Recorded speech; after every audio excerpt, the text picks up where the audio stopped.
At a traditional or stick-built home, any deck, balcony, or porch with a ledger board must be securely anchored to the house.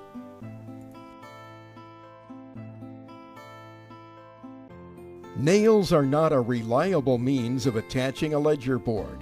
They're prone to withdrawal as a result of the stresses caused by both vertical and lateral forces.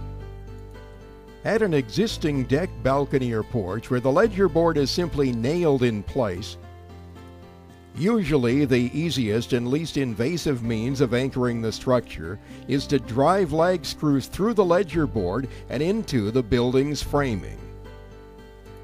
Lag screws and washers must be of an appropriate size and metal.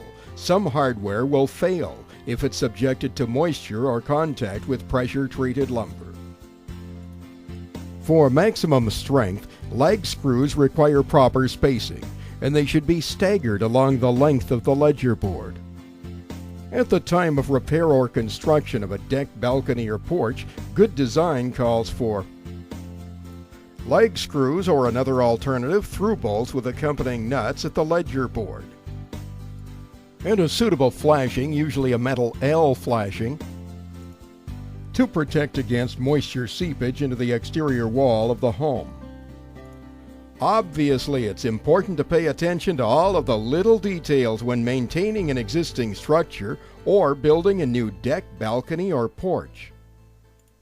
Otherwise, given unfortunate circumstances, structural failure is a possibility, and if a deck collapses, that unexpected calamity may lead to disgruntled partiers, serious injuries, or both.